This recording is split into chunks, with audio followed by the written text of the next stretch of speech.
we zijn nergens verbjuisteren dat het zeker uit weer. Want in de heegste peiling hebben wij op 10 staan, maar ja, of 9 nou ja, toen zijn we over dat helje, nou, dat zou al een boppenslag werden. En nou, we zijn er eigenlijk nog met de helft doorheen gegaan. Dus wat dat betreft, ja, dik tevreden. Dan weet die Friesland in de heegste opkomst in jongetje zo'n 80, nevens mij.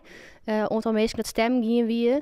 Hoe denk je dat dat kan? En had dat eigenlijk bijdragen aan je succes? Ik denk het wel. Ik denk de democratie het werkt, het volk het sprutsen. En vaak is het zo in mijn verkiezingen dat de mensen niet onvrede thuis blijven. Maar ik denk de juiste mensen die het er net mee eens winnen, dat die stemt hebben. En die gaan een loodjaren.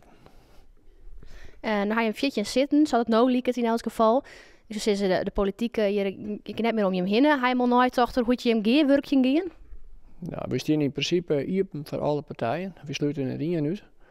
En meer kan ik er net op zeggen. Want ik zeg, dit is een proces dat moet heel democratisch verenigen. En natuurlijk, wij gaan van een open democratisch proces. Dus ja, goed, meer kan ik er niet op zeggen. En heb je al een idee van wat er op de planning staan? Is het eerst nog feest vieren of onder bak? Ja, we hebben vanmorgen even een feestelijke bijeenkomst gehad. We hebben de campagne even evalueerd. En nou ja, vanmiddag hebben we even inhoudelijk een vergadering. Ja, je staat op het 4e plak op de lijst. Heb je al een idee van wat jouw portefeuille wordt, wat jouw focussen zullen? Nou ja, nee, dat is me egaal, zeggen ze dan eens in Duits, maar het is gewoon, het zal mij niet uitmaken. Dus wat men vindt wat ik doen moet, dat zeg ik doen.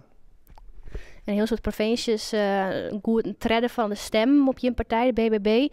Nou, hij heeft natuurlijk een soort mensen achter hem staan, maar hoe ga je hem dat nou weer meiden?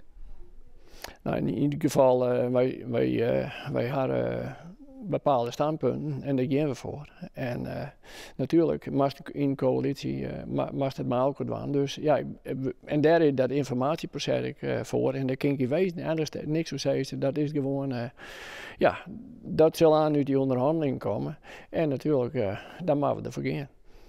En zoals nou liep het dus fitje zitten. Hij hem genoeg meestal om die plakken op te vullen? Ja, absoluut.